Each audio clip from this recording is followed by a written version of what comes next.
Palestinian search for a homeland. That was a link the Iraqi president tagged on at a later date. But the Palestinians are fundamental to any hope for a lasting peace in the Middle East. Without finding a way to give the Palestinians a homeland, the Middle East will remain in a state of permanent instability. So, is there a hope of a Palestinian solution emerging from this conflict, or has that prospect diminished even further? In a moment, we'll talk by satellite to a leading voice from the Jewish world and one from the Palestinian. But we start with reporter Prue Lawan's look at the last time there were attempts to bring Israel and the Palestinians together.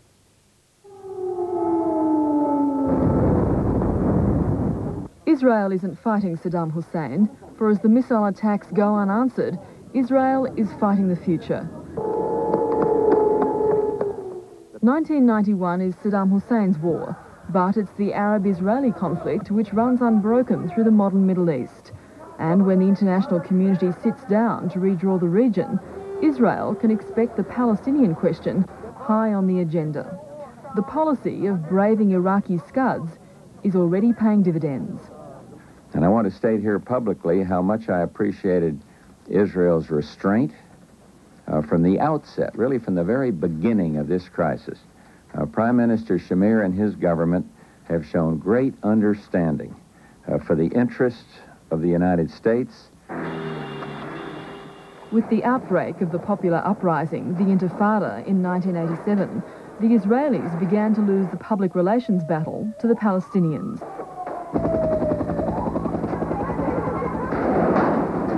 Tear gas, deportations, detention without trial and condemnation by the United Nations was the world's view of Israel's occupied territories. And when Yasser Arafat before the UN in 1988 acknowledged Israel's right to exist and renounced terrorism, the Palestinian Liberation Organization had become the acceptable face of Palestinian nationalism. I repeat for the record that we totally and absolutely renounce all forms of terrorism. All forms of terrorism.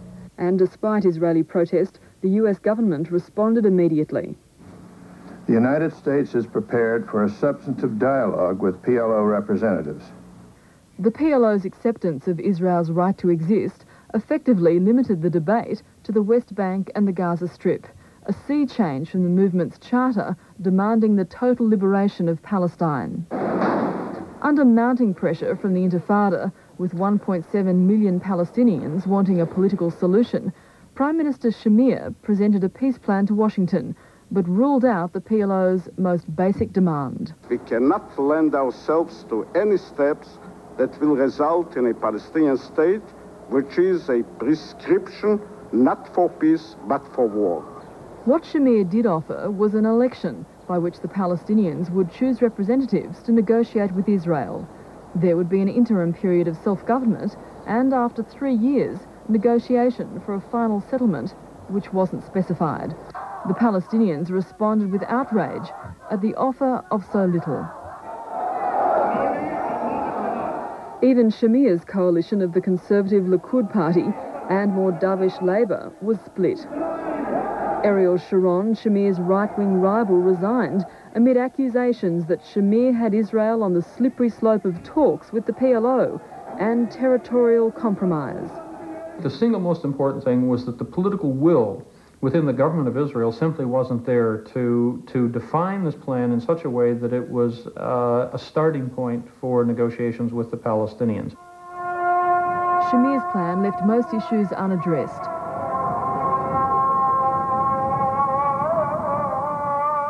Jerusalem is the declared capital of the independent Palestinian state the PLO proclaimed 3 years ago. And while the state is not a political reality, Jerusalem's religious importance to the Palestinians is. From this spot, the Prophet Muhammad is said to have ascended into heaven. But for the Jews, it's no less powerful. Shamir's party is committed to not giving up an inch of land. It considers the West Bank and Gaza all part of Greater Israel and has undertaken to settle Jews there. The arrival of hundreds of thousands of Soviet Jews now provides Israel with the demographic possibility of overcoming the Palestinians. 1989 was the best chance of direct Israeli-Palestinian talks, but because of the factionalism in Israeli politics, it never got to first base. Labour threatened to pull out of the coalition if its hawkish partner refused to proceed. Instead, Likud moved further from compromise, forming a new, more right-wing government with the religious parties. After a year of intense talks, US Secretary of State James Baker summed up the new mood this way. And if we can't get it quickly, I have to tell you, Mr. Levine, that everybody over there should know that the telephone number is 1-202-456-1414. When you're serious about peace, call us. Instead, just 2 months later, Iraq invaded Kuwait and Yasser Arafat made his most critical error, siding with the West's new enemy. Last week, Prime Minister Shamir appointed Rahab van Zeevi to his cabinet amid protest from 5 of his senior ministers. Zeevi advocates transferring Palestinians out of the occupied territories altogether. We'll get rid of the Arab population of the territories. Instead of them, we will have Jews that will come from the Soviet Union. They and we and our children will do the job. So as Israel moves further to the right and the Palestinians cheer on Saddam Hussein, the issue is how committed is the international community to solving the Palestinian problem.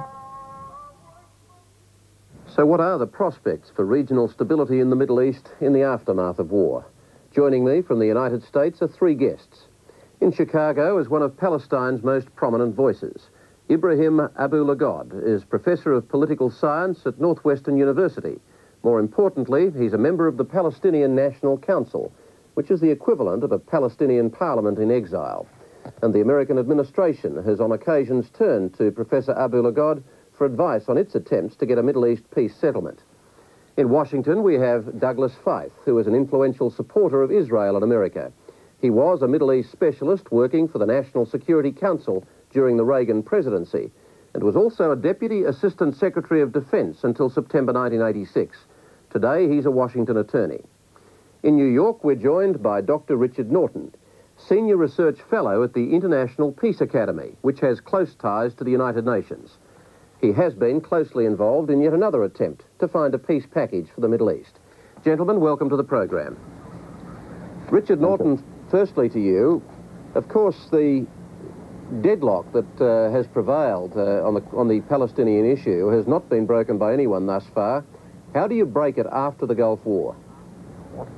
Well, Kerry, I think we all recognize that wars are destructive by definition, but wars can also create fertile moments for forward movement.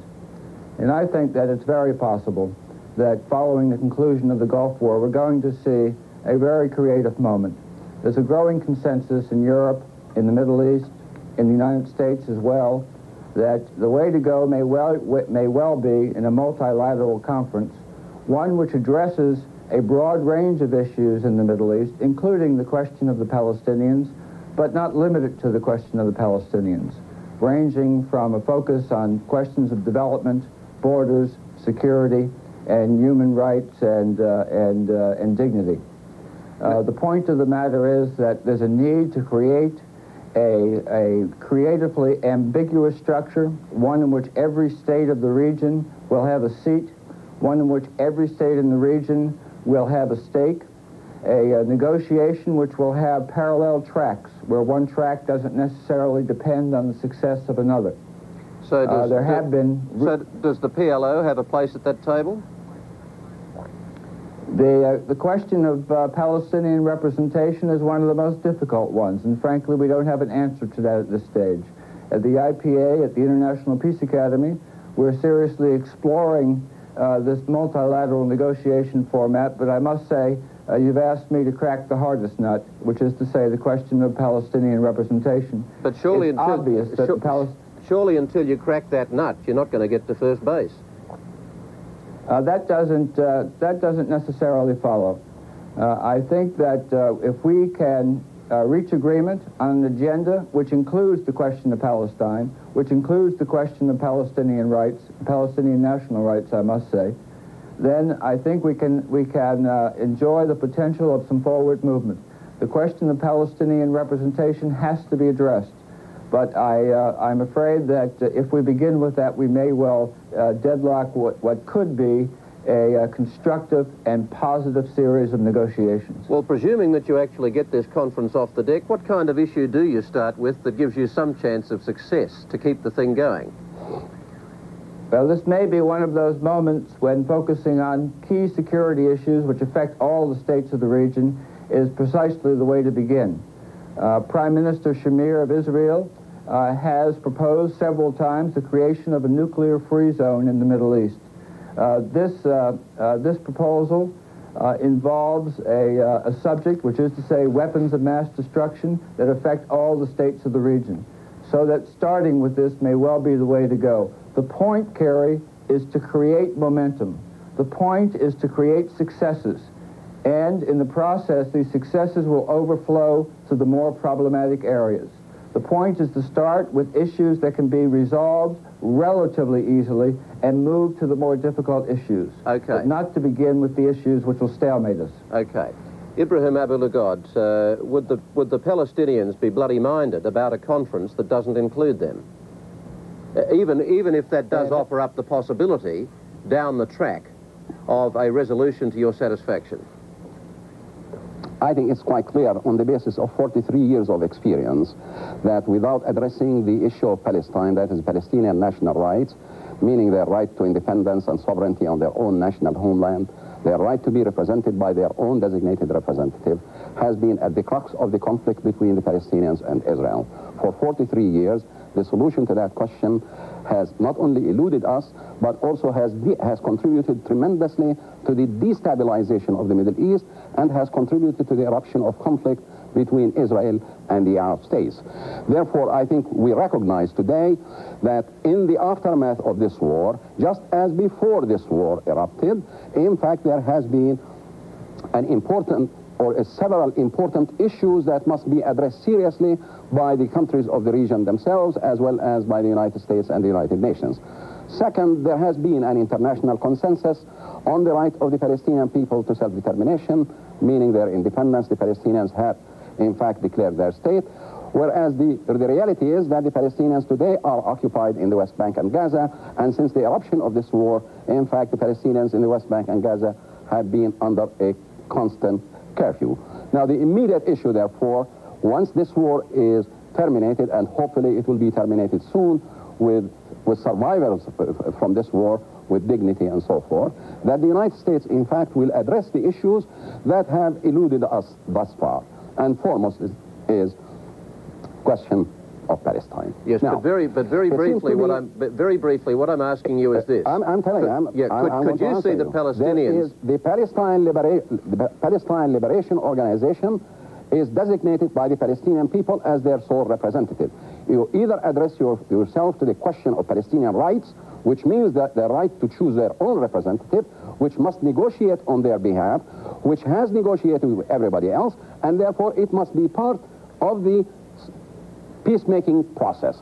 Now, whether it is a multilateral conference or a conference between the Palestinians and Israel under United Nations auspices, the mechanism is irrelevant. But there can be no solution to Palestinian independence and sovereignty in the West Bank and Gaza without negotiation by the Palestine Liberation Organization. Okay. And I think the sooner we face that issue, the sooner we will resolve the conflict that has gone on for so long. Douglas Feith, what's your immediate response to Richard Norton's proposal? The most hopeful development for Arab-Israeli peace that emerges out of the Gulf crisis, I believe, is the damage that's been done to the standing of the PLO. The PLO has been one of the main enemies of peace. It's allied itself with Saddam Hussein in this war, and in doing so, it has horrified the Israeli peace movement. It's undermined its standing throughout the Western world, especially among people who thought that the PLO had transformed itself from what a fundamentally terrorist organization into a fundamentally statesman-like organization. And I think that what's likely to emerge is an understanding, perhaps most importantly within the Arab world, among, for example, the Saudis, the Kuwaitis, the other Gulf countries, the Egyptians, that if there is going to be progress in Arab-Israeli peace, the Palestinians are going to have to find a better leadership than the PLO. The Iraqi people right now are paying a terrible price for having a very bad leadership. The Palestinian Arab people have paid a very terrible price for having a very bad leadership for a long time. And if this war helps inspire a change in that leadership, there could be a real prospect for Arab-Israeli peace. In the short term, though, in the short term, you would expect Shamir to continue to reject any kind of direct negotiation with the PLO? I don't believe there's any prospect of Shamir or any government in Israel negotiating in the foreseeable future with the PLO. The historic position of the Zionist movement, including the governments of Israel, is to reject the negotiation with any legitimate representative of the Palestinian people, a rejection that is born out of their rejection of the Palestinian national right to self-determination. But hang on, let me just put this point to you. Let me finish the statement. If you could make it very brief, please.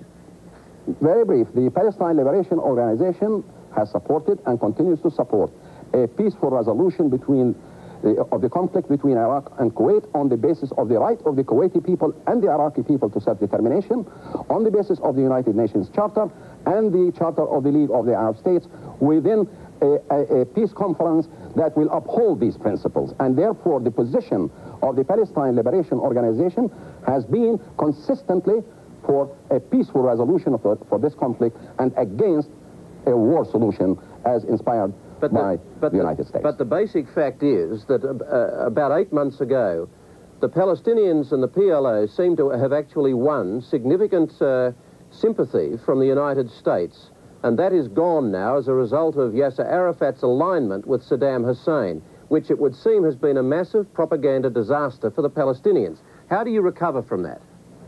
Credibly. In fact, that has not been true. Public opinion in the United States continues to endorse the right of the Palestinian to independence and sovereignty in the West Bank and Gaza.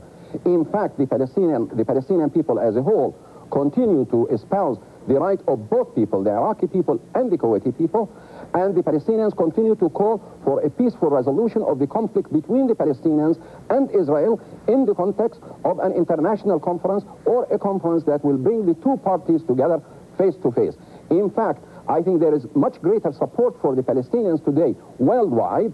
As we notice, the Saudis have not gone back on their support for Palestinian self-determination. The Kuwaitis have not. The Syrians have not. The Egyptians have not. Okay. In fact, the entire world in the United Nations continue to endorse the Palestinian right to self-determination. Well, I think that will be better tested. Participate in the peace conference. That will be better tested in the months to come. Douglas Feith, of course. It would seem that this government in Israel is as hardline a government, if not the most hardline government that we've seen. Can we really expect any kind of yielding from Shamir post-war at all? I think that the Israeli government has expressed interest in peace negotiations with the Arab states. I think that there may be opportunities, as I said, arising out of this war. When you have an alignment with the United States and Saudi Arabia, the Syrians are participating. There's a great turmoil in the political picture in the Middle East.